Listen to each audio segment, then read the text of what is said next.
Boa tarde a todos.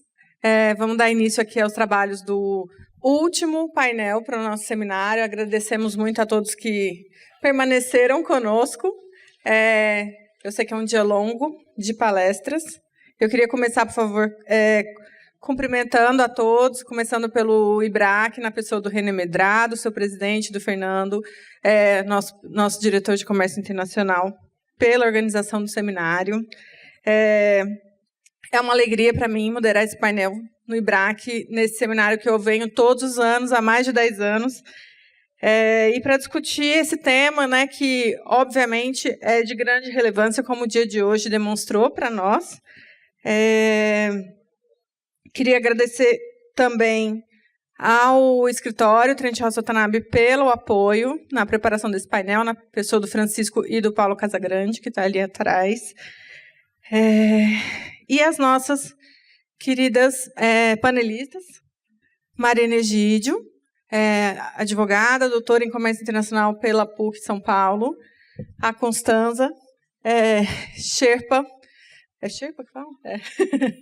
Sherpa do B20, e... Peraí que agora deixa eu colocar o cara. Gerente de Diplomacia Empresarial e Competitividade e Comércio da CNI, e a Daniela Matos, que agora está online aqui na tela conosco, coordenadora geral de temas multilaterais da Secretaria de Comércio Exterior do MDIC. Como ficou muito claro ao longo do dia de hoje, né,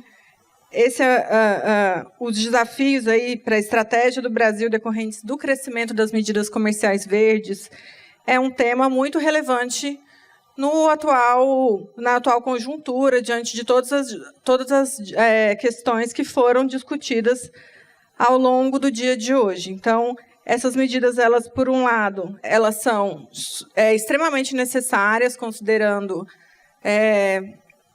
a crise climática e a grande relevância de tomar-se medidas urgentes e importantes para combater e tentar minimizar esses impactos.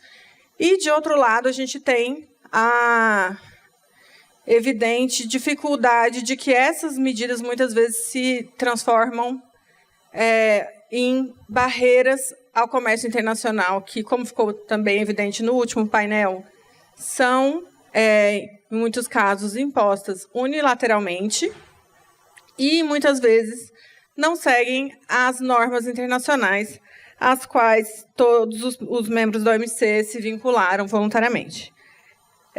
Mas tem um outro ponto importante para ser levado em conta aqui, que, a despeito da legalidade ou da legitimidade dessas medidas, como bem colocado pela professora Vera hoje, no começo da manhã, nós já estamos em outra realidade. E uma outra frase que foi dita pelo Pedro Guerra que me marcou também ao longo do dia de hoje, foi que certos compromissos eles se tornam inegociáveis. Então, diante desse contexto, sejam essas medidas legítimas ou não, quais são as medidas que serão tomadas, né, para que o Brasil se adapte a essa nova realidade e como o governo brasileiro está tratando disso, né? É evidente que o governo brasileiro ele tem se manifestado em diversos órgãos internacionais, inclusive no B20, sobre a relevância deste tema. A doutora Heloísa mencionou aqui também que isso é uma prioridade zero no governo federal. Então, temos que levar em conta que o Brasil está se pronunciando no sentido de avançar na redução do desmatamento, na neutralidade da emissão de carbono, na transição energética e para a atração de investimentos que demandam energia limpa no Brasil. Então, é nesse contexto que eu queria passar a palavra para a Marina, que vai tratar desse tema, considerando o ponto de vista de acordos internacionais, seguida pela Constanza e, ao final, pela doutora Daniela. Muito obrigada. Obrigada, Débora. Boa tarde a todos. Queria, na sua pessoa, agradecer a todos os organizadores do evento do IBRAC, esse seminário de comércio internacional, que eu diria que é o primeiro seminário de comércio verde que a gente tem. né? Acho que é o 24º de comércio internacional, mas é o primeiro integralmente verde. Eu acho que isso é uma tendência que se coloca, então fica aqui meu obrigado por essa oportunidade.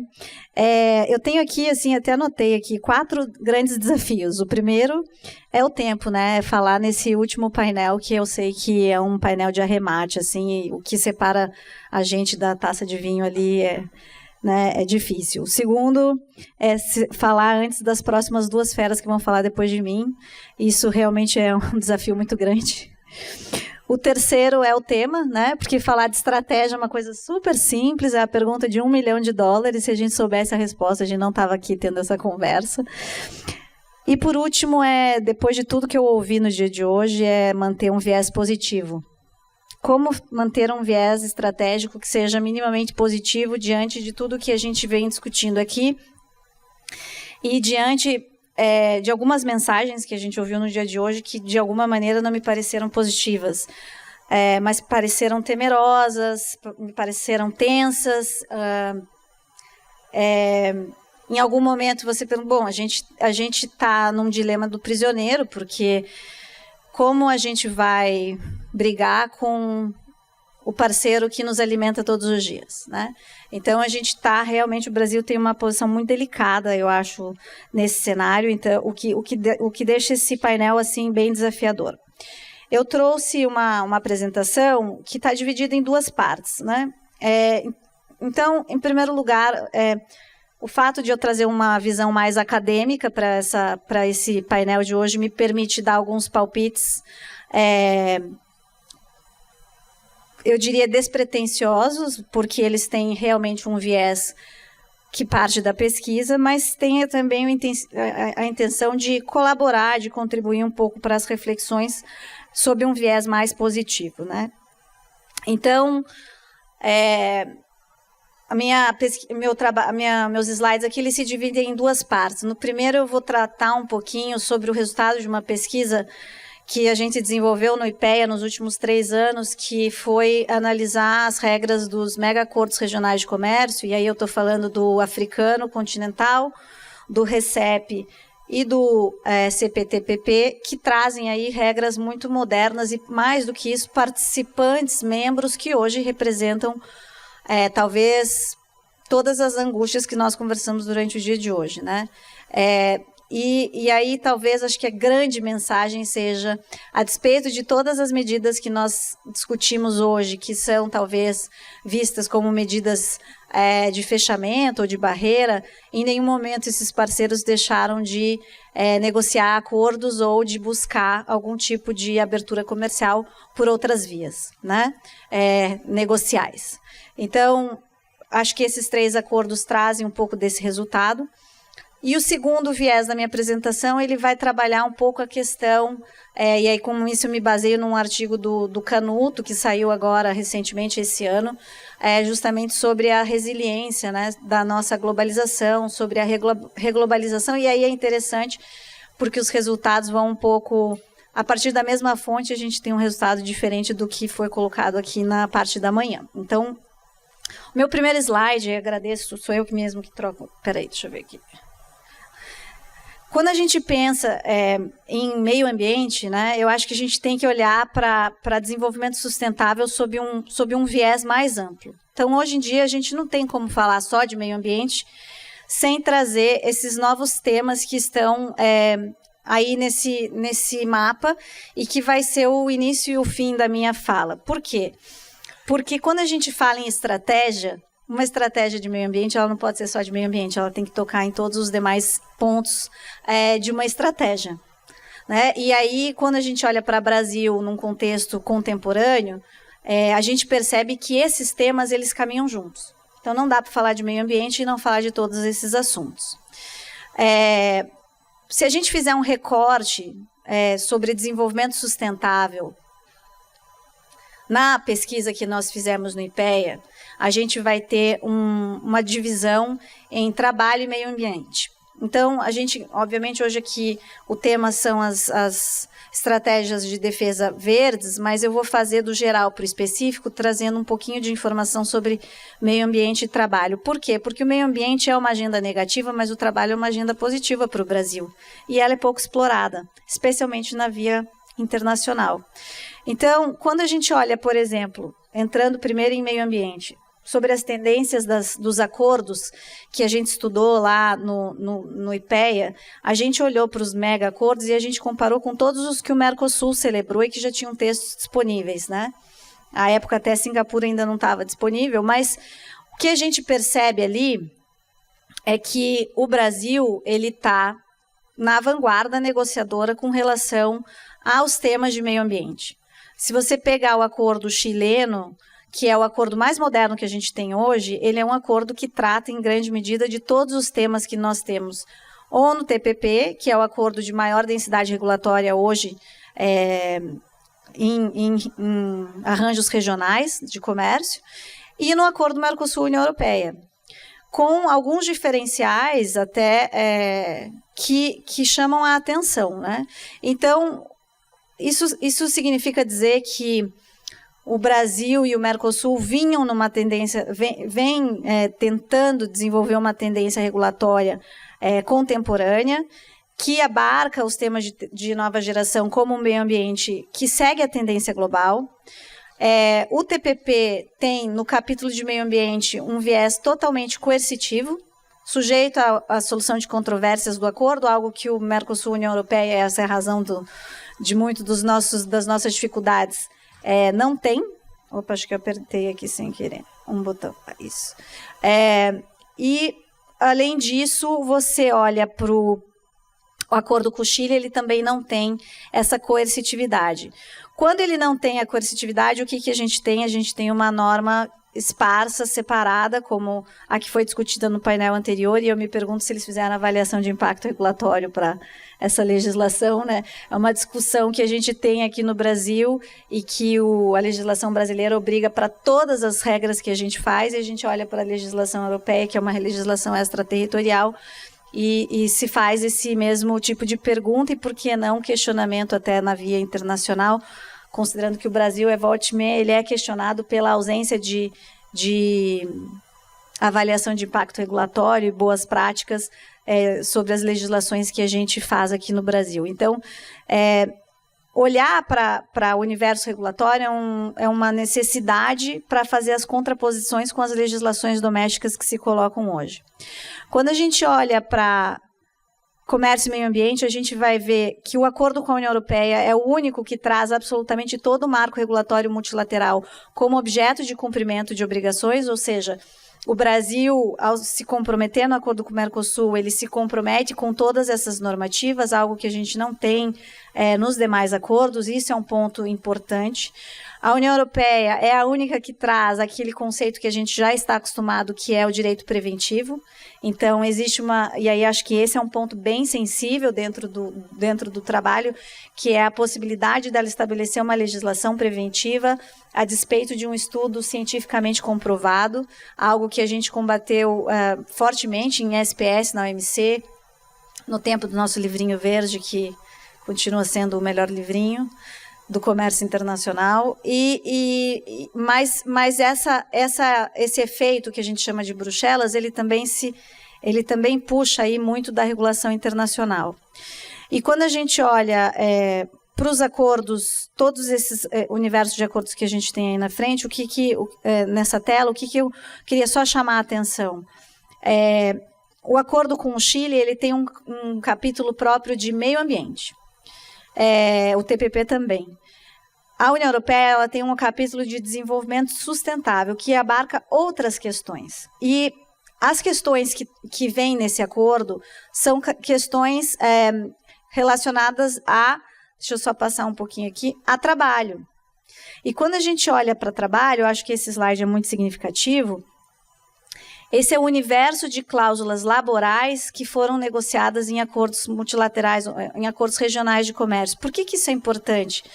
Porque o Brasil e o Mercosul, de um modo geral, ele é um cumpridor das regras internacionais de trabalho. E hoje a gente critica que o produto asiático ele é muito mais barato porque ele não segue essas questões, e a gente cumpre com essas regras. Nesse caso, nós somos a vanguarda de cumprimento regulatório e é uma posição, é um contraponto em relação ao meio ambiente. Porque o meio ambiente a gente estaria atrás, na visão dos europeus, enfim, na visão das novas regras que se colocam, e estaria questionando que o nosso produto é um produto mais barato porque a gente não cumpre com as regras ambientais, né? Então, por que eu trouxe esse contraponto do trabalho? Porque a gente tem que tomar cuidado com os remédios que a gente quer adotar aqui no Brasil como estratégia para lidar com essas novas políticas que se colocam, né? Então, e que tipos de cuidados são esses, né? Eu trouxe mais alguns dados que vão ficar na apresentação sobre a questão do trabalho, mas eu queria...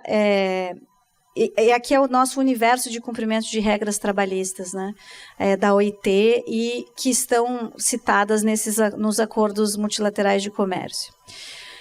Porque quando a gente fala sobre medidas restritivas, né, ou aquelas medidas que nos levam à desglobalização, e isso eu escutei bastante hoje pela manhã, assim, é um caminho sem volta, nova industrialização, que eu acho que é fantástico a gente pensar em nova industrialização, mas quais foram... o Canuto discute muito isso, assim. O que levou a muitas medidas de desglobalização, ele classificou ali como o que foi colocado hoje, né? Razões sociais. Então, os empregos foram deslocados para a Ásia e isso foi um tiro no pé para os países que o fizeram. Segurança nacional, que foi falado aqui, e isso faz com que tecnologias estratégicas não estejam sendo desenvolvidas no meu território. Resiliência em situações emergenciais. A gente teve a pandemia e aí não tinha produto e aí a gente não conseguia importar a mercadoria. E aí entra também a descarbonização. Pois bem, com base nessas justificativas principais, a gente adota uma série de medidas de nacionalização, busca adensamento produtivo local, e aí a pergunta que eu faço e a proposta de reflexão isso é um remédio que tem que ser adotado de forma genérica e restrita ou tem que ser visto de uma maneira mais estratégica e mais nichada, né? Essa foi a pergunta também que ele fez, mas... E aí ele traz duas pesquisas que eu considero bem importantes, e que é o que a gente acha que tem que tomar um pouquinho de cuidado, né? Quando a gente olha para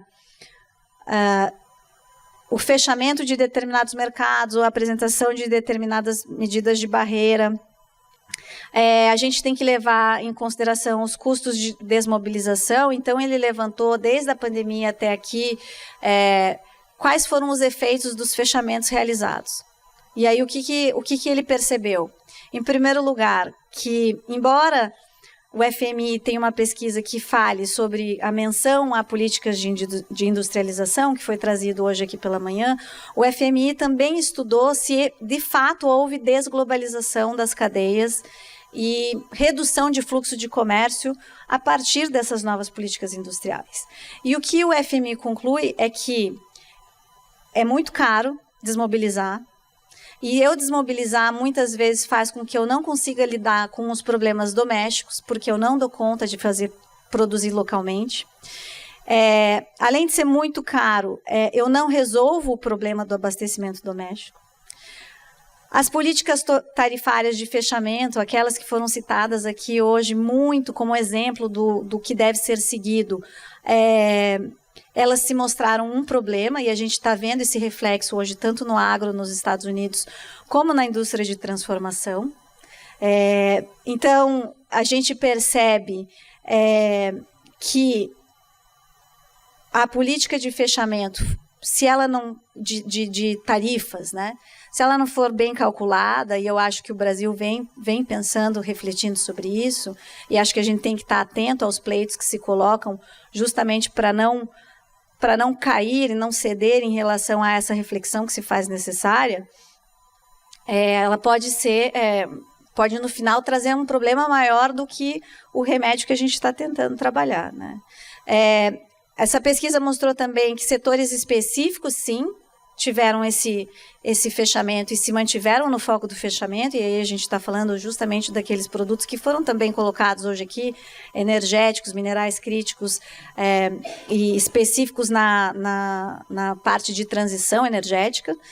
Mas tem um tema que raramente é falado e que né, a gente já brincou aqui em outros eventos em seu patinho feio do comércio internacional, que é a questão dos serviços. Os serviços estão cada vez mais globalizados, a digitalização dos serviços não para de crescer e 70% do nosso PIB é serviços. Pouco se fala sobre como isso, na verdade, é um fator de resiliência para que não aconteça uma desglobalização desenfreada, né? Então, o que a gente acaba vendo mais é uma regionalização da produção em alguns setores específicos, e aí tem um estudo do Banco Internacional de Compensações que também mostra, e aí esse é um outro ponto que foi falado hoje, assim, cadeias globais de valor precisam se deslocar. O que a gente percebeu nesse movimento é que não houve um deslocamento radical das cadeias, houve um alongamento das cadeias, ou seja, coisas que eram produzidas talvez na China hoje estão em outros países da Ásia, mas a conexão com a China permanece. Então você tem um alongamento da cadeia produtiva e esse produto continua entrando, por exemplo, no mercado norte-americano de uma outra maneira. Isso tudo para dizer que eu acho que a estratégia em torno de políticas que tentem endereçar questões verdes, elas têm que passar por esse tipo de reflexão sobre a resiliência do que a gente quer fazer. Eu estou acabando, mas ainda tenho mais 2 slides. E aí, dentro disso, uma discussão sobre estratégia, ela obviamente não pode ser nem estática, nem de curto prazo. E ela não pode lidar com um único remédio, né, com uma única barreira. Hoje a gente fala muito de barreiras específicas, de países específicos, e a gente tem um universo de países e de outras agendas tramitando. Com isso, eu volto para o meu slide inicial para dizer, hoje eu vejo o governo brasileiro, por exemplo, e aí eu pincelei alguns exemplos de políticas que foram implementadas em todas essas áreas e que estão sendo encaminhadas pelo governo, né? E que, coincidentemente, também foram mencionadas aqui, né? Hoje, a Nova Indústria Brasil traz, por exemplo, o Complexo Industrial da Saúde como uma das suas prioridades. Quando a gente fala em Complexo Industrial da Saúde, será que aumentar a tarifa, especialmente dos insumos que vão ser utilizados naquelas fábricas, é o caminho, né? E aí eu tenho um exemplo, alguém citou hoje uma indústria de mamógrafos e tem a Braille, é uma empresa que faz válvulas cardíacas 100% nacional. Semana passada eles estavam na Anvisa defendendo a necessidade de continuar importando as matérias-primas de um NPI forte para que eles protejam as próprias patentes. Me deu muito orgulho ver uma empresa brasileira defendendo uma agenda que normalmente eu vejo uma multinacional defender e uma empresa brasileira questionar. Então, a gente também tem que fazer a nossa lição de casa no que se refere à implantação de políticas que tenham esse viés mais estratégico, né? E aí eu trouxe a Aliança Global de Combate à Fome, que vai olhar justamente para esse problema, para a questão de inclusão de comunidades menos favorecidas. O G20, numa primeira discussão de alto nível sobre políticas inclusivas, que não existia. A agenda de financiamento à exportação, que vem sendo encabeçada pela Camex e pela Secex, com um viés focado em pequenas e médias empresas, a agenda da Apex de diversificação de mercados e internacionalização de setores para mercados específicos, o estabelecimento de princípios mínimos no âmbito do G20, que eu sei que é talvez o principal desafio que a gente vem discutindo aqui.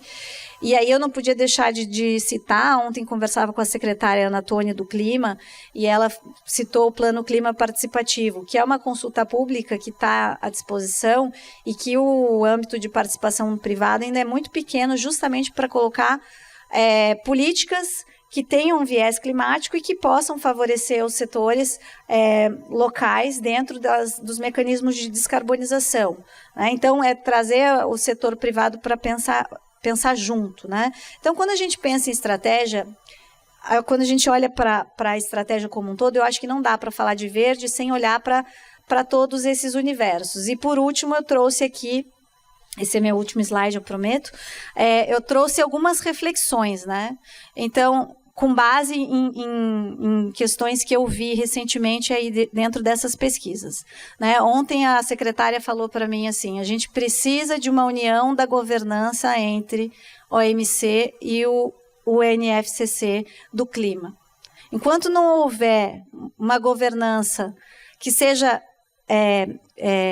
integrada, a gente não vai conseguir falar de clima e de comércio. Eu não estou falando que tem que ser na OMC, nem tem que ser na UNFCCC, mas eu acho que o G20 vem buscando esse esforço, né?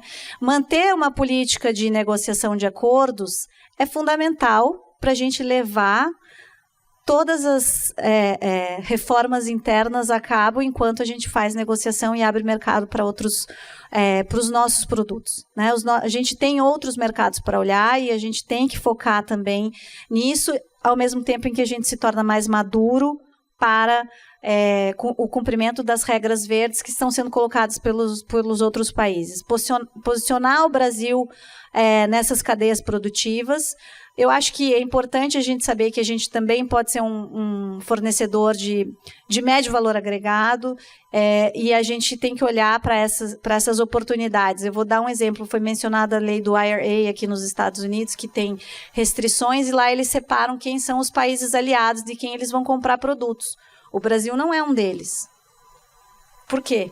Por que a gente não pode se esforçar para ser um país aliado para exportar produtos? Talvez porque a gente tem um grande parceiro comercial que eles não gostem muito, mas a gente tem que pensar nisso, né?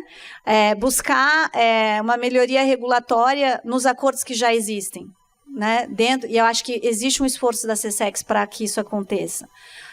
Trabalhar essas estratégias domésticas e internacionais de forma paralela, né, para dar tempo para o Brasil se adequar, e eu acho que fazer as discussões que vem fazendo com relação às regras verdes que se colocam pelo mundo, né? E acreditar, eu queria lembrar também, foi mencionado aqui, assim, como a China desenvolveu a sua política industrial, em nenhum momento ela deixou de negociar acordos, basta ver que ela é membro do RCEP, que é o principal acordo entre China, Japão e Coreia, que jamais existiu. Então, a gente não pode fechar e só trabalhar com o que temos aqui dentro. A gente tem que trabalhar o que a gente tem aqui dentro e se manter com um pilar negociador estratégico. Eu acho que essa é a minha mensagem aqui de provocação, e aí eu concluo pedindo desculpas aí pelo ter extrapolado no meu tempo. Muito obrigada, Marina. Muito interessante a sua conclusão aí, pensando de que sim, temos que desenvolver, né, a política desse governo e desenvolver internamente nova indústria, mas vamos também olhar para fora e vamos continuar negociando. É muito bacana esse ponto de vista, um pouco diferente do que a gente ouviu ao longo do dia. Obrigada. Em razão do tempo, vou passar direto para a Constanza, por favor.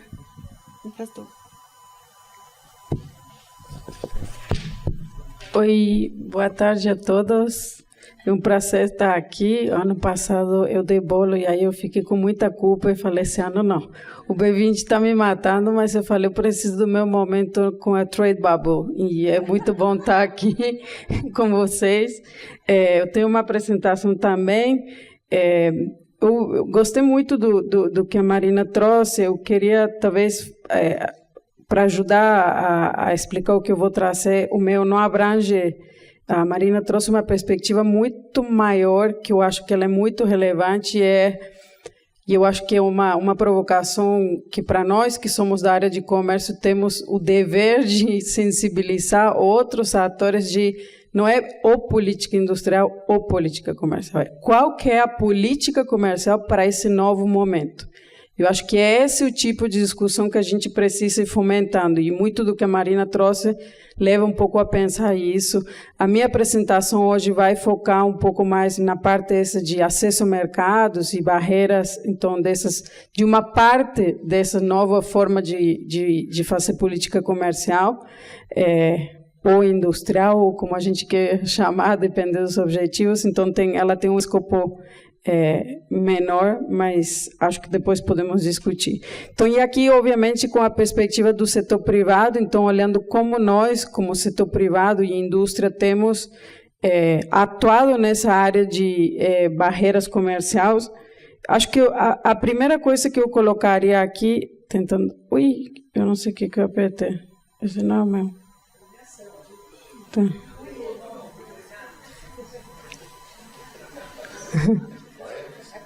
É para o lado? Ah, tá. Tá, foi. Aqui eu trago essa linha do tempo um pouco para contar a seguinte história. Há uns 5, 6 anos atrás, nós começamos com essa estratégia mais ativa de barreiras comerciais, que era aquele negócio, você falava uma barreira, e não, mas na verdade isso é algo da Anvisa, é Vigiagro, isso não é barreira no nosso jargão. Ah, facilitação, não, mas facilitação é aduaneiro, barreira quando estou me referindo a uma medida no terceiro país e uma medida restritiva. Então, a gente começou com um trabalho muito de sensibilização dessa agenda de barreiras, de qualificação, que nós chamamos de fazer essa lista, esse estoque das barreiras, e aí todas essas eram as tradicionais. Então, as barreiras de questões tarifárias, de diferentes categorias que são mais conhecidas. E lá, por 2019, começamos com a questão do Pacto Verde Europeu. E aí, junto até com o público que está aqui, a gente começou a dizer, putz, isso vai para outro lado. Aí a gente já não está falando mais dos mesmos tipos de barreira, tem algo que está acontecendo. E a gente começou a tentar fazer um trabalho mais conceitual de como se encaixavam essas medidas. Esse estudo foi publicado para quem tiver interesse. Mas talvez aí a mensagem principal eram todas medidas que tinham uma carinha muito boa. Assim, quando você olhava o objetivo, você tinha que realmente ir muito atrás, e eram medidas que, em muitos casos, estavam iniciando a ser discutidas nos processos decisórios dos diferentes parceiros econômicos. E aí a gente começou esse trabalho e disse, bom, isso aqui, e obviamente a gente critica muito a União Europeia, mas se não fosse pelo processo tão sofisticado que a União Europeia tem, de processo decisório e de transparência, talvez a gente não conseguiria acompanhar essas medidas como a gente acompanhou ao longo da elaboração. Então, a gente começou a colocar muito foco e muito ênfase na questão de CBAM e de desmatamento, porque eram as duas principais, e aí criando, vamos dizer assim, mais um núcleo de inteligência, de dar subsídios, porque os setores, os representantes da indústria, o setor privado, muitas vezes não tinham conhecimento nem até de como é que funciona esse... mas o que o Parlamento Europeu tem a ver com isso? Vai chegar um CBAM? Vai chegar. Chegou, a proposta chegou, a gente tinha. Então, a gente começou isso um tempo atrás de trazer esse acompanhamento, e essa é uma questão que eu acho que ela teve uma mudança muito maior, porque a gente fala de medidas que são muito menos tangíveis, que elas estão, agora já podemos dizer que estão em vigor, mas até um tempo atrás elas estavam no processo decisório, algumas até agora não entraram em vigor, como no caso dos Estados Unidos. Então, a gente começou com uma atuação eu diria, com um tripé. Em primeiro lugar, antes de olhar as frentes, a gente se juntou com a nossa área de meio ambiente, porque são questões técnicas que não é só conhecimento de comércio que vai fazer com que você entenda. Então, acho que essa é uma das coisas e dos desafios mais intrínsecos que essa área tem. É uma área que não é 100% de especialistas de comércio, nem da área de meio ambiente. Você precisa de ambos dois olhares e o conhecimento para poder fazer frente, vamos dizer assim, ao monitoramento e ao estudo. Então, a gente começou essa atuação. A gente começou por esse monitoramento, inteligência, de dizer, olha, vamos ir olhando o que está acontecendo, o que o Parlamento Europeu fez. Não, eles não querem que os fundos do CBAM vão para os países em desenvolvimento. Tem tal setor que está fazendo lobby no Parlamento Europeu para que seja incluído. A gente foi acompanhando ao longo, vamos dizer assim, ao vivo, a elaboração dessas medidas. A gente teve uma interlocução sempre muito próxima com o governo brasileiro, e a gente foi respondendo como CNI, como grupo, nas questões que cabem a nós de maneira mais consolidada para as as consultas públicas, seja aqui no Brasil, seja nesses países. Então, aqui vocês veem em torno de 8, 10 consultas públicas que a gente respondeu, e muitas vezes ajudando, porque às vezes a gente via na questão do Reino Unido questões que tínhamos visto na União Europeia que não fazia sentido, então a gente já utilizava para dizer, olha, não faça como União Europeia em relação a isso. Então, quando eu lembro esse processo, eu acho que é um pouco difícil ser otimista, mas confesso que vou tentar com a Marina até o final chegar, mas a gente foi se organizando. Então, do ponto de vista de estratégia, acho que primeiro era ter conhecimento técnico, ter uma atitude assim, de proatividade, de dizer, olha, não é ao final da medida, porque a gente já viu esse caso, talvez se em alguma dessas medidas, se tivesse tido alguma estratégia mais proativa, vamos dizer assim, público-privada, junto a esses governos dos países, não vou falar que a gente teria conseguido evitar, porque eu acho que essas medidas viram por outros motivos, mas talvez na negociação tivesse ficado mais difícil.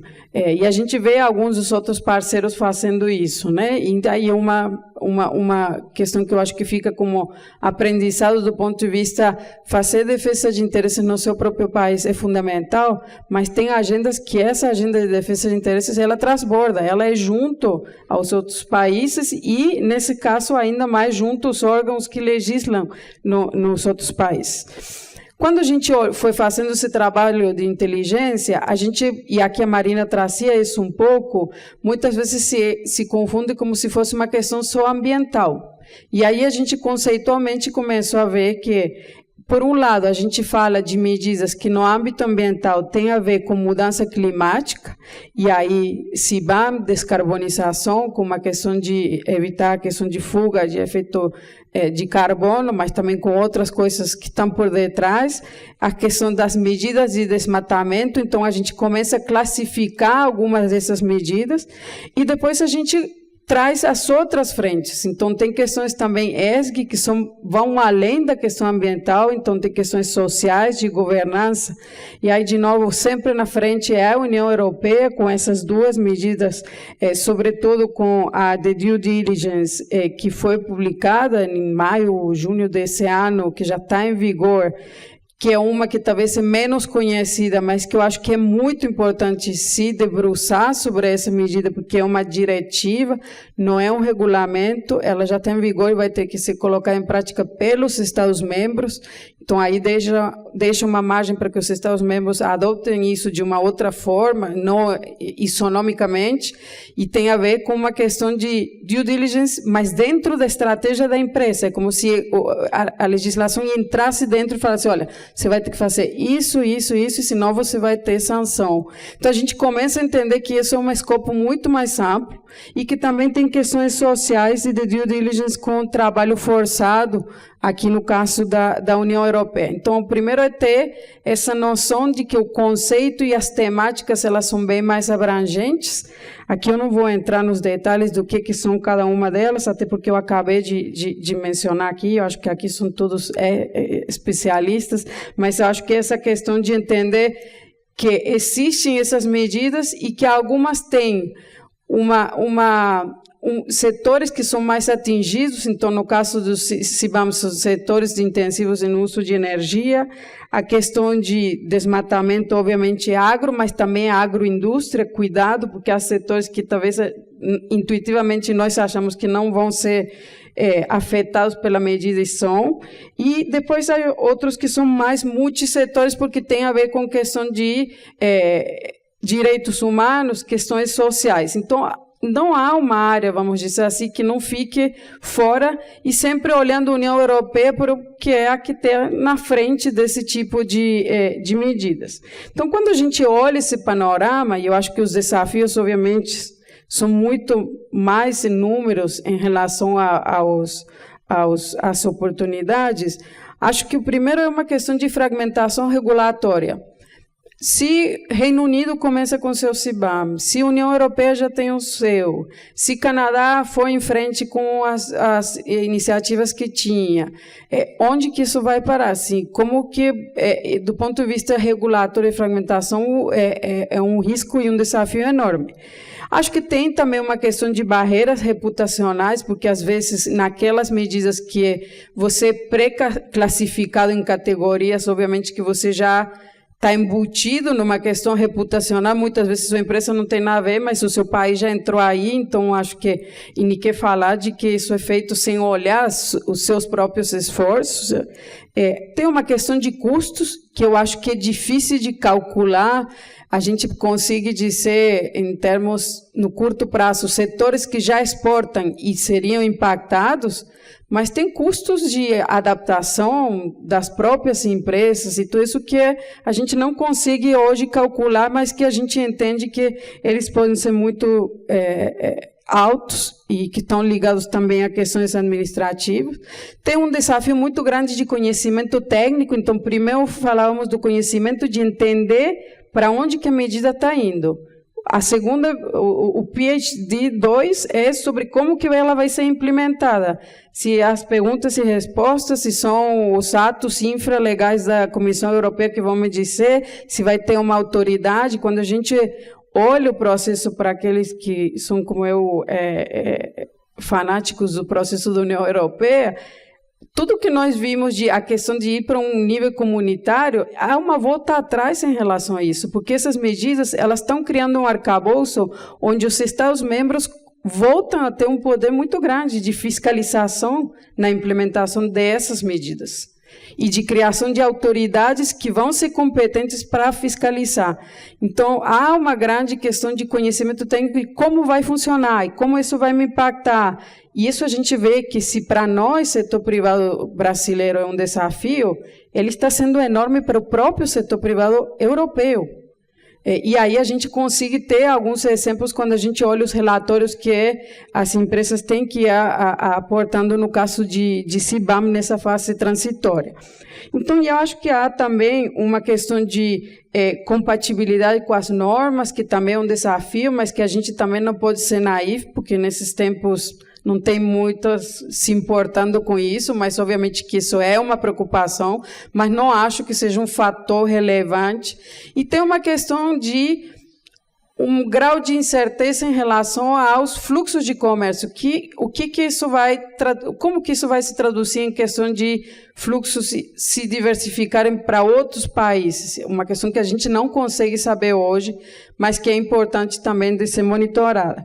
Mas, ao mesmo tempo, eu acho que o desafio principal dessas medidas, todos esses são relevantes, é que eu não posso fazer de conta com que elas não existem, e não posso só chorar e gritar. As empresas, quando a gente olha da perspectiva do setor privado, elas precisam fazer com que se adaptem, mesmo chorando, ou mesmo tendo esses desafios, ou que elas escolhem outros mercados.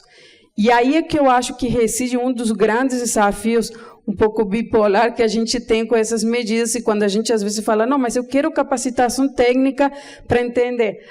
Quer dizer que lá na OMC depois isso vai ser considerado como se eu aceite? Não. As empresas, elas precisam ter esse conhecimento. E aí a gente está falando da realidade, não das questões técnicas e teóricas. E eu acho que esse é um dos desafios principais em relação a essas medidas.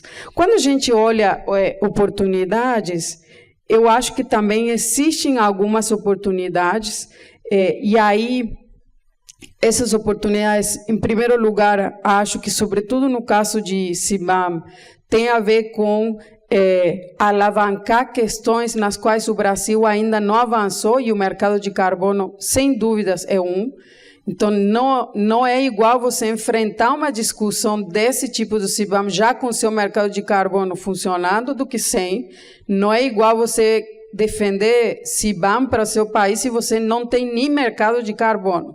Então, tem questões que elas são muito, vamos dizer assim, que podem ser enxergadas como uma oportunidade.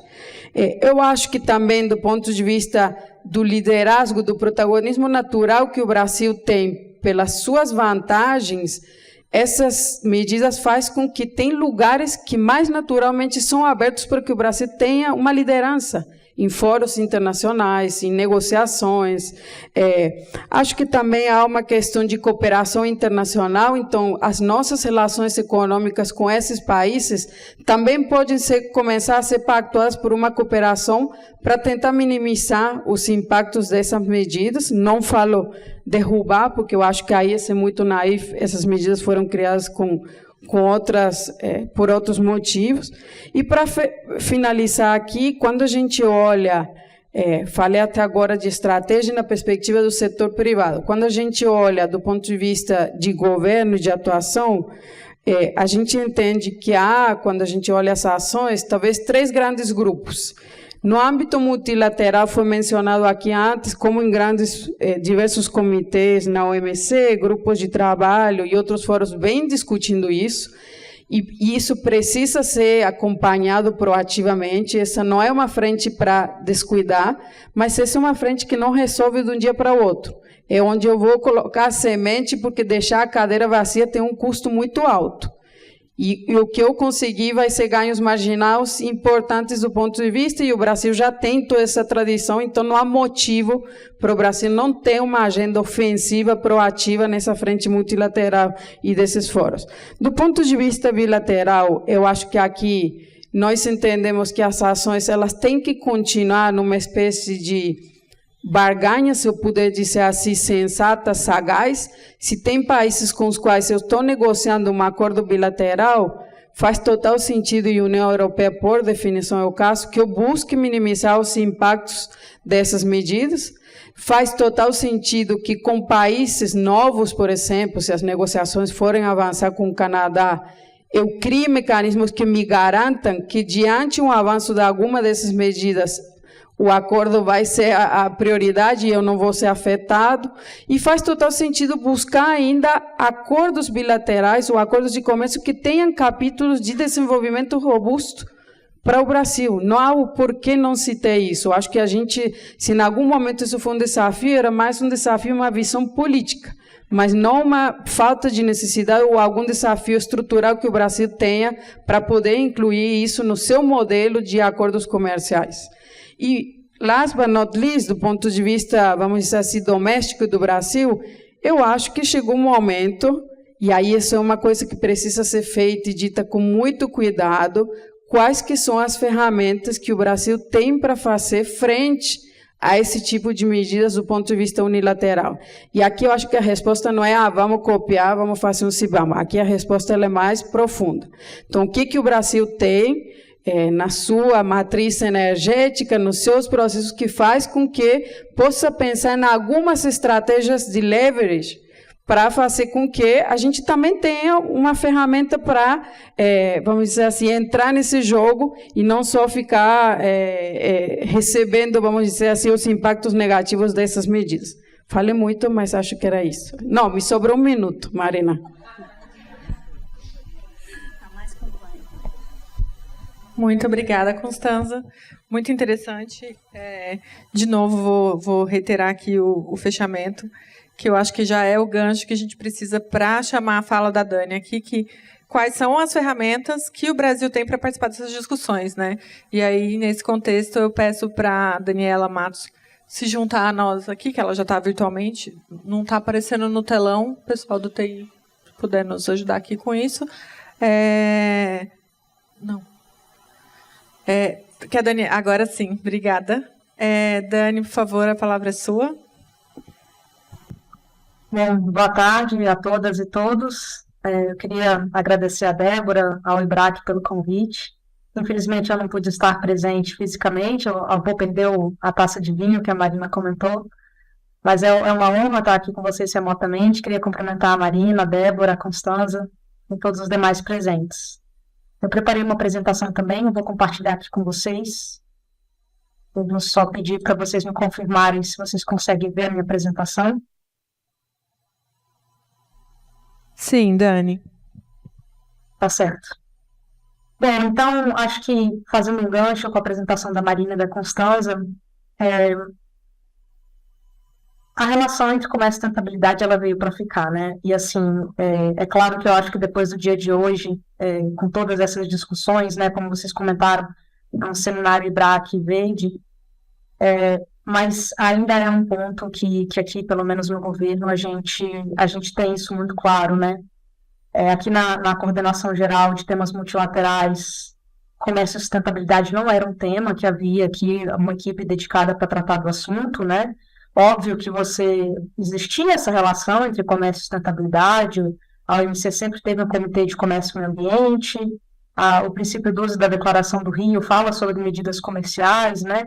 Então, assim, sempre existiu, mas a forma que ela vem agora, a forma que ela aparece, ela realmente está mais sedimentada e a gente vê que ela veio para ficar. Então, aqui, eu separei aqui uma foto, né, de dezembro do ano passado, na COP, em que você teve pela primeira vez um Trade Day, né? Então, você já vê que tem uma correlação entre essa questão climática do desenvolvimento sustentável e o comércio. E acho que a Constanza comentou também aqui, né, da linha do tempo do trabalho da CNI, que a CNI sempre fez um trabalho excelente e exemplar, né, no combate a barreiras comerciais, sempre nos municiando aí de muita informação. E acho que a Constanza comentou, olha, mas tem alguma coisa diferente surgindo. E esse gráfico aqui, não dá para ver no detalhe, mas esse crescimento aqui são as modificações de medidas climáticas, né, relacionadas ao comércio lá no OMC. É de uma database que a OMC mantém. Então, a gente vê que é um contínuo crescente, né? Começa ali lá em 97, esse último ano é 2022, teve uma queda ali com relação a 2021, mas você vê que a tendência é sempre crescente. E olha que isso aqui são só medidas climáticas, né? A gente aqui nem está falando, nem entra, por exemplo, regulamento sobre trabalho forçado, diligência social corporativa, enfim, aqui realmente são só questões ambientais. Esse gráfico aqui eu também imagino que vocês não conseguem ver no detalhe, mas a ideia é mostrar como essas medidas variam. Então, é muito interessante ver como o Marcos, a Heloísa, todos os demais do painel trouxeram detalhes super técnicos e difíceis, de difícil cumprimento do EUDR, e ele é só um regulamento, né? Assim, nós temos tantos outros, então esse primeiro que dispara aqui é sobre manejo de substâncias químicas e tóxicas, você tem diversas legislações sobre biodiversidade, sobre agricultura sustentável, lixo, e por aí vai. Então, diante desse cenário, né, como que o governo federal tem buscado atuar? Então, eu tentei estruturar aqui a nossa atuação e também fazendo referência ao comentário da Constanza, aqui eu vou focar minha fala no que tange ao comércio, né, até pela área que eu represento, eu falo, né, pelo MIDIC, pela Secretaria de Comércio Exterior. Então, por exemplo, eu não vou abordar aqui questões que a gente sabe que também vão auxiliar o Brasil, como a implementação do mercado de carbono, o plano de transformação ecológica, mas eu não vou entrar nessas questões. Eu vou falar bastante da nossa atuação aqui, na questão das barreiras comerciais verdes. E aí vou entrar também um pouquinho em barreiras sociais, esse mundo meio cinza aí que está sendo criado. Então, nosso primeiro ponto, a gente tem buscado um contato contínuo com o setor privado, a gente tem tentado ser muito próximo, e fico feliz dos comentários no painel anterior, elogiando o trabalho que tem sido conduzido ali pelo Ministério das Relações Exteriores, nós participamos ativamente, e eu acho que esse é um ponto-chave aqui da atuação do governo federal. Eu destaco aqui, nesse primeiro slide, a realização de uma ampla consulta pública que nós fizemos no ano passado, e isso conversa um pouquinho também com a questão, assim, o governo precisava aprender a lidar com esse tema, né? Nós não tínhamos uma expertise dedicada para isso, nós não tínhamos especialistas em comércio que entendessem de comércio de meio ambiente, de questões sociais, e que trabalhassem nessa interseção, né? Então, assim, foi necessário você criar todo um know-how dentro aqui da Secretaria de Comércio Exterior de pessoas que conseguissem navegar. E quando a gente se deparou com esse desafio, acho que uma das primeiras questões que nos apareceu foi: nós precisamos ouvir o setor privado, né? Nós precisamos saber qual que é o posicionamento do setor privado sobre esse assunto. Então, essa consulta pública ela foi lançada no Dia do Meio Ambiente, no dia 5 de junho do ano passado. Ela ficou aberta por 85 dias para manifestações e nós recebemos mais de 700 contribuições. A maior parte das contribuições vieram do setor industrial, acho que até por ter sido uma consulta pública do MIDIC, mas nós tivemos ampla participação das associações, ampla participação de todos os setores. Então, nós achamos que foi uma consulta pública realmente que né, podemos dizer que representa ali a visão do setor privado. Eu não vou me detalhar muito nessa consulta, mas eu queria destacar aqui, nós fizemos perguntas sobre várias questões, né, sobre medidas ambientais, sobre bens e serviços ambientais, economia circular, subsídios e por aí vai. Mas um ponto que nos chamou a atenção é que o setor privado enxerga desafios, claro, mas também enxerga oportunidades nessa relação. Então, nós sempre tentamos pensar como que a atuação do governo federal podia, então, navegar nisso, né? Então, como combater os desafios, mitigar o impacto negativo dessa relação, né, dessas medidas, mas também tentar endereçar as oportunidades que começam a surgir. E aí também, uma coisa que ficou muito forte na consulta pública foi um apoio, e aí irrestrito, todos os respondentes informaram que gostariam que o governo federal endereçasse essa questão no âmbito do G20. Então, com isso, nós começamos a realmente fazer um trabalho mais dedicado. A partir daí, nós começamos a fazer consultas direcionadas a algumas entidades que pudessem estar sendo mais impactadas pelos regulamentos. Acho que a Heloísa comentou isso no painel anterior. Nós não conseguimos atuar da mesma maneira em todos os regulamentos ao mesmo tempo. Infelizmente, nós também temos aqui uma dificuldade de pessoal no serviço público, então nós vamos tentando conduzir nossa atuação com base nos que vão entrando em vigor, né? Então, o EUDR, eu acho que é um que está aí batendo a porta. Então, por exemplo, foram feitas consultas, ofícios direcionados da secretária Tatiana às entidades que nós identificamos que podiam estar sendo mais impactadas. Foram feitas diversas audiências e reuniões, e aí lideradas por esse grupo informal, né, que a gente chama de Comércio e Desenvolvimento Sustentável, que está sendo coordenado pelo Ministério das Relações Exteriores, pelo embaixador Fernando Pimentel.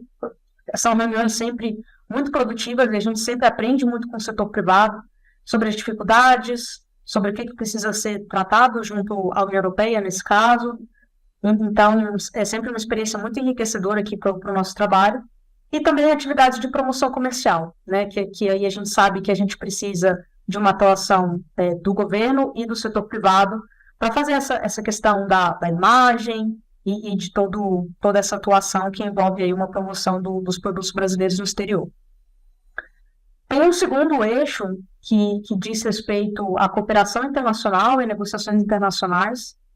Então, aqui, por exemplo, especificamente no caso do EUDR, eu imagino que a Heloísa tenha comentado também sobre isso, nós temos feito contatos contínuos com a União Europeia, e aí, né, não só no âmbito da negociação Mercosul-União Europeia, mas fazemos contatos com o DG Environment, com o DG Trade, com o DG Agri, para ter essa abordagem com a União Europeia, mostrar o que está sendo feito, né?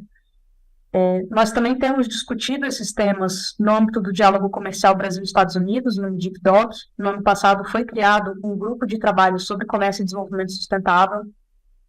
É importante a gente ter em mente aqui que, às vezes, são abordagens de muito longo prazo, né? Então, assim, no caso dos Estados Unidos, por exemplo, eles mantêm uma lista de empresas e produtos brasileiros que supostamente usariam trabalho infantil e trabalho forçado, né, durante a sua produção. Nós tentamos abordar esse assunto no âmbito do nosso GT. É claro, é sempre com um aspecto de cooperação, nós demonstramos o nosso interesse, mas é um trabalho de longo prazo que a gente entende que a gente precisa ir lidando aos poucos para conseguir o que a gente quer. E aí tem vários outros mecanismos de cooperação, mas, como todos sabem, nós estamos negociando um instrumento conjunto no âmbito das negociações comerciais Mercosul e União Europeia. E aí, um terceiro ponto aqui, um terceiro eixo da atuação do governo nessa esfera, seria nas esferas regional e multilateral. Eu coloquei aqui regional porque eu achei interessante destacar um trabalho que tem sido feito no âmbito do Mercosul. Foi criado um grupo ad hoc de comércio e desenvolvimento sustentável no âmbito do Mercosul. Esse grupo, ele avança um pouco devagar, mas a gente acha importante ter um foro onde a gente consiga discutir com os especialistas do Mercosul nesses temas, sobre quais são as barreiras que têm mais incomodado os sócios, como que a gente pode coordenar nossa atuação. Então, é um grupo que, por mais que ele não tenha tido grandes entregas, ele tem uma relevância grande, e é bom ele estar ali sempre que for necessário o governo ter uma atuação conjunta ali do consórcio do Mercosul nesse tema. E aí eu acho que já foi bastante mencionado aqui hoje também, né, a questão da Organização Mundial do Comércio. Nós sabemos que os tempos da OMC são tempos quase geolíticos, né, não sei nem se eu estou usando a palavra correta, mas assim, são tempos sempre muito longos, mas é sempre muito relevante, né, a Organização Mundial do Comércio, ela tem uma relevância que ela por mais que esteja passando por momentos de dificuldade, ela tem uma relevância inquestionável. Então, nesse ano, durante a ministerial, em fevereiro, em Abu Dhabi, o Brasil fez parte na verdade, o Brasil liderou a negociação dessa declaração, que é uma declaração ministerial com vários outros países em desenvolvimento, sobre a contribuição do sistema multilateral do comércio para endereçar os desafios ambientais. E lá tem muitos dos pontos e das questões que nós consideramos importantes que sejam endereçadas nessas questões, né? Então, a questão de você sempre levar em consideração a dificuldade de países em desenvolvimento, você levar em consideração o impacto no comércio de algumas medidas. Então, é uma declaração que tem muito do DNA ali, do que nós temos pensado. E, claro, né, a participação no Comitê de Comércio e Meio Ambiente, que tem buscado uma revitalização, era um comitê que não necessariamente eram os comitês mais dinâmicos ali da OMC, mas ele tem buscado uma dinamização. Agora, em outubro desse ano, vai acontecer a Trade and Environment Week, e o comitê tem buscado promover sessões temáticas. Em outubro, a sessão temática é justamente medidas climáticas relacionadas ao comércio. Né? E aí todos os membros da OMC vão discutir de maneira multilateral essas medidas, como que a OMC pode lidar com essa questão. E além, é claro, o Brasil faz parte das discussões estruturadas sobre comércio e sustentabilidade, né? Nós participamos ativamente das discussões. Lá, sim, os membros discutem há bastante tempo já economia circular, medidas climáticas relacionadas ao comércio, enfim, redução de bens sustentáveis e por aí vai.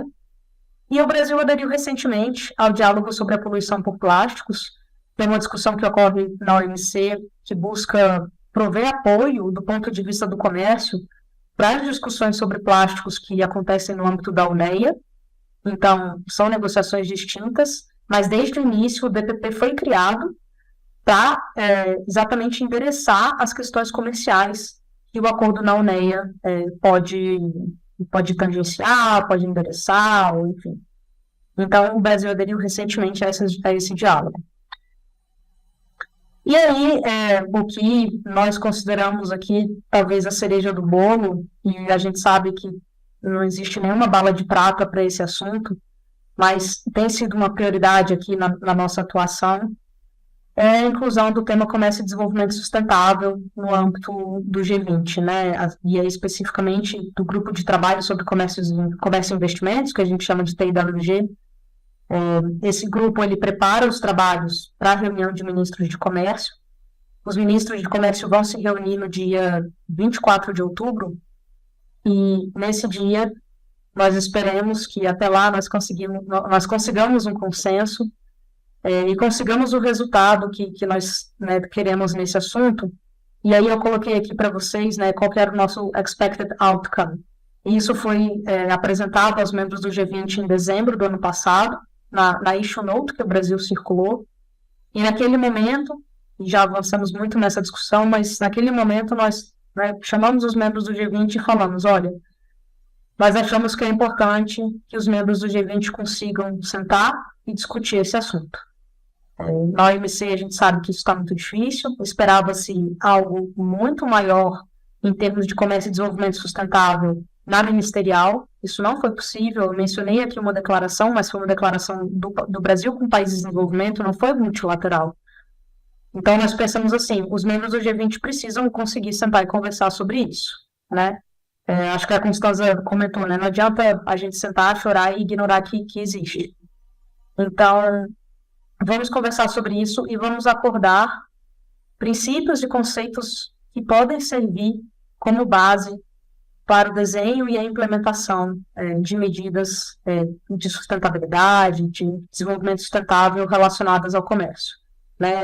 O G20 ele precisa conceder a orientação política necessária para que, né, o comércio e o desenvolvimento sustentável consigam se alimentar mutuamente, né, e consigam conviver de uma forma que um promova o outro.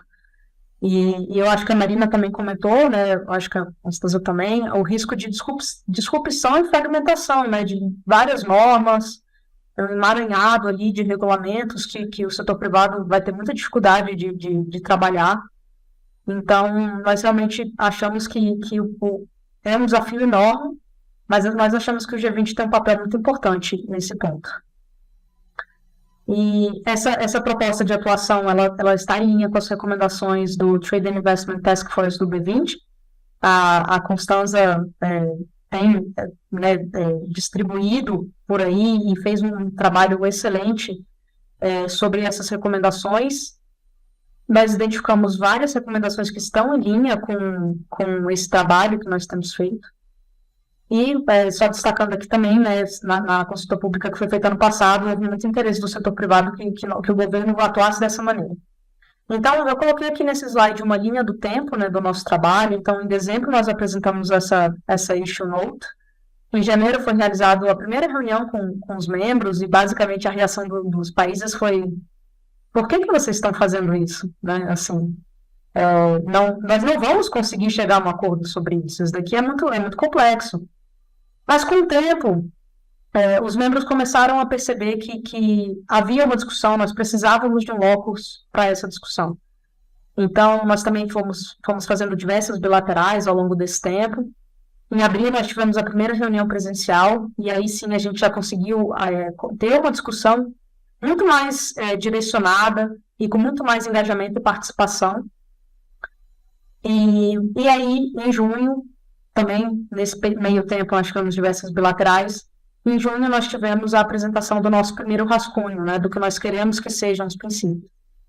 E um ponto interessante dessa nossa apresentação, e que talvez pareça pequeno, mas assim, um ponto interessante é que todos os países aceitaram o nosso rascunho como um rascunho para discussão.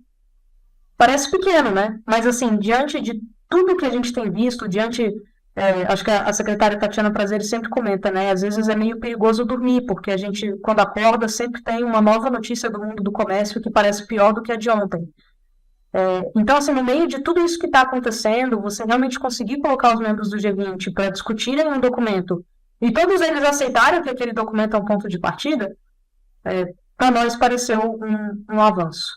Então, nós temos feito, desde então, isso foi no final de junho, lá no Rio de Janeiro, nós temos feito reuniões intersessionais, bilaterais, e como eu mencionei, nosso objetivo aqui é que em outubro, na reunião de ministros de comércio, os membros consigam acordar uma lista de princípios, né, para seguir quando os países estiverem implementando e desenhando medidas de desenvolvimento sustentável, climáticas, que tenham impacto no comércio.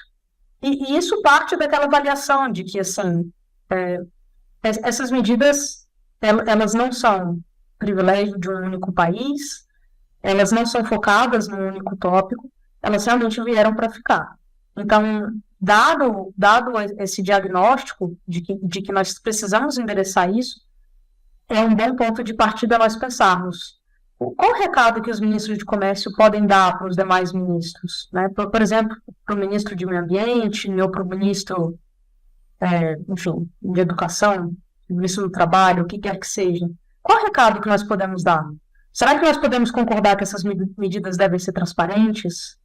Podemos concordar que essas medidas devem passar por um amplo processo de consulta pública, com engajamento dos stakeholders relevantes, e aí setor privado, academia, sociedade civil, consultorias, escritórios de advocacia. Conseguimos concordar que essas medidas precisam passar por uma avaliação de impacto, por boas práticas regulatórias? Então, é um pouco isso que a gente está pensando. Ainda não temos uma certeza de que teremos sucesso, mas esse é um pouco o nosso objetivo. E aí aqui algumas considerações finais, já passando aqui e também buscando ter tempo aqui para uma discussão, e aí tentando resumir aqui um pouco de como que a gente tem visto. A relação está aí, as medidas vão surgir, os países vão implementar, inclusive o Brasil, né? Acho que esse é um ponto relevante. O governo federal como a Heloísa comentou, tem dado prioridade máxima a esse assunto, né? E nós temos tentado um engajamento muito contínuo com o setor privado. Tem muitas formas de abordagem e tem muitas ferramentas que nós podemos utilizar. Essas formas de abordagem, elas podem variar a depender do caso, né? Então, a gente realmente precisa ter todas as ferramentas disponíveis, todas as cartas estão na mesa, e aí, a cada caso, o governo entende, faz uma avaliação de qual a melhor abordagem. E essas medidas ensejam uma necessidade de monitoramento e avaliação contínua, né? Que é uma natureza de qualquer enfrentamento de barreiras. Acho que a CNI sabe muito bem disso. E nesse caso, especificamente também, né? Então, assim, nós precisamos monitorar essas medidas, precisamos entender como que elas nos impactam e continuar fazendo essa avaliação. E sempre com o apoio da sociedade, né? Com o apoio do setor privado, apoio dos escritórios de advocacia, apoio da sociedade mesmo, né? Pessoas físicas também, é algo que para nós é bem relevante. Então, eu fico por aqui. Aqui estão os meus contatos. Infelizmente, eu não posso estar aí para compartilhar meu cartão de visita. E estou aqui à disposição para receber quaisquer perguntas. Muito obrigada.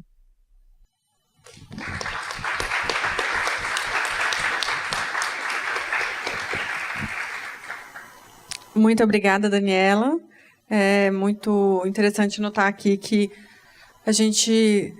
fiquei lembrando muito quando você falava de uma expressão até meio antiga já da academia, que a gente está num spaghetti bowl de novas normativas ambientais e que a gente agora, apesar dada a situação da OMC, né, apesar da grande quantidade de notificações de medidas ambientais, a gente está numa situação de dificuldades de movimentação nesse sentido. É muito interessante notar essa discussão do B20 para a gente voltar a princípios básicos que já foram acordados, né, há muito tempo em organizações multilaterais: transparência, consulta pública, impacto regulatório, guidelines, key principles.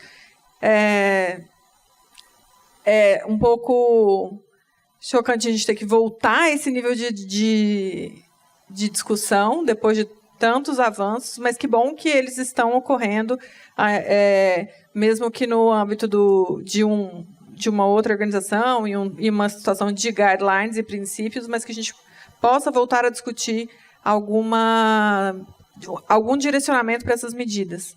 E aí é bom ver também que a gente está vendo um caminho um pouco positivo dessa situação, da qual, né, não temos como escapar, como comentei no início, e que ficou muito claro também com as discussões do nosso painel, a questão da discussão de cláusulas mais interessantes para o Brasil nesses novos acordos, até tendo em vista o que a Marina comentou e o trabalho que a SESEX tem realizado, como você colocou, e o trabalho da CNI, junto com o setor privado brasileiro, para conscientizar, para tentar, obviamente, né, defender a indústria brasileira quanto a medidas que, como a gente falou no início, são aí muitas vezes unilaterais, que não têm respaldo nas normas, mas que, ao mesmo tempo, são uma nova realidade a qual a indústria e o setor produtivo brasileiro, enfim, não só o brasileiro, do mundo todo, terão que se adaptar, então, para a gente conseguir seguir da melhor maneira possível nesse cenário complexo. Queria agradecer muito a participação de todas e dar a palavra para a plateia para eventuais perguntas. Uma pergunta para todas, para o painel. Nessas análises que vocês fizeram no governo, na CNI, Marina, na academia,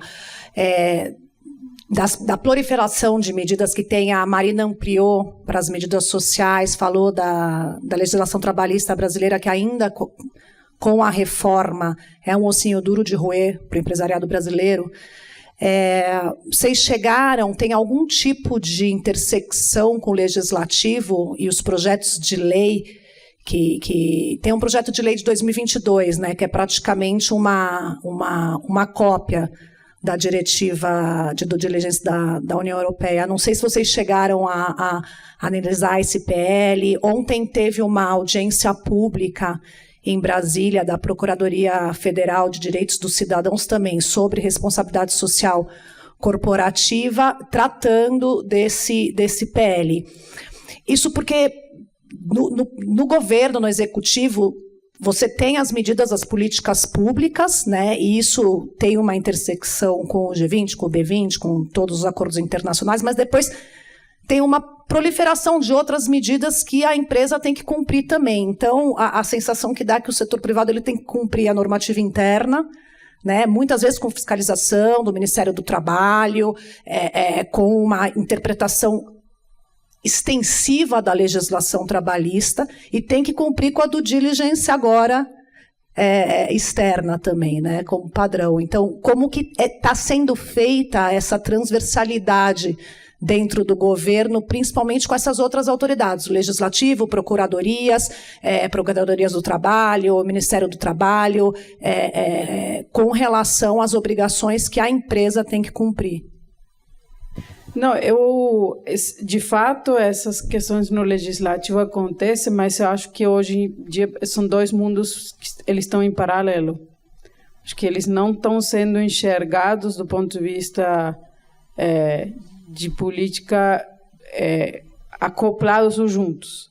Acho que são duas coisas que vão em paralelo, e até diria, aquelas que vêm de fora, não é todo mundo que está a par, são os setores que estão mais próximos de serem afetados, ou alguns, a gente no início, quando acompanhava isso, tinha setores que achavam que eles iam ganhar, que não, minha matriz de energia renovável, escopo 2, a gente fala, não, mas não, por mais de que você deveria estar ganhando, você não vai ter, porque o jogo do jeito que foi criado nessas medidas não é para ganhar, é o que você pode perder menos, como elas estão desenhadas.